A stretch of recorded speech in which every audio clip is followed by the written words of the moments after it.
تو دوسری جانب میئر کراچی بیرسٹر مرتضی وہاب نے ٹینکر کا وال کھول کر پانی ضائع کرنے والوں کو چھچورا قرار دے دیا. کہا احتجاج سب کا حق ہے لیکن عوام کو درہم برہم نہ کیا جائے. اپنے خلاف بینر سے متعلق سوال پر میئر کراچی نے کہا اگر جماعت اسلامی کے چیئرمین کو واٹر کارپوریشن کا ہیڈ بنایا گیا تو صرف ایک ہی ٹاؤن میں پانی آئے گا.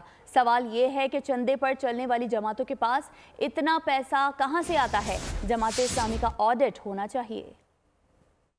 چاہوں گا ان کا آڈٹ ہونا چاہیے کہ فنڈز کہاں سے آ رہے ہیں. یہ عوام کی امانت ہے. میں سوال پوچھنا چاہوں گا یہ چندے پر چلنے والی سیاسی جماعتیں جو ہیں ان کے پاس اتنے پیسے کہاں سے آ جاتے ہیں کہ اتنے بڑے بڑے بینر لگا دیتے ہیں. یہ وہ ہے نلکا کھول کے چیزوں کو ضائع کرنے والے چھچورے. خبر یہ بنتی ہے دیکھو پانی بہا دیا انہوں نے تو آپ نے کہا بریکنگ نیوز یہ ہو گیا.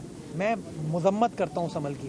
وہ عمل اگر جماعت اسلامی کے لوگوں نے کیا ہے غلط کیا ہے, اگر کسی شرپسند عناصر نے کیا ہے غلط کیا ہے. میں سمجھتا ہوں یہ پانی عوام کی ملکیت ہے, عوام کی امانت ہے اور اس طریقے سے ہمیں چیزوں کو تقویت نہیں دینی چاہیے. سڑکیں بلاک ہیں اور لوگوں کو تکلیف ہے. احتجاج کی آڑ میں اگر ٹارگٹ یہ ہے کہ لوگوں کو تکلیف پہنچائی جائے, کسی شہر کے نظام کو دھرم بھرم کر دیا جائے, ایمبولینسز موو نہ کر پائیں, فائر بریگیڈ موو نہ کر پائے, پولیس کی یا انتظامیہ کی گاڑیاں موو نہ کر پائیں, میں سمجھتا ہوں یہ چیز غیر مناسب ہے.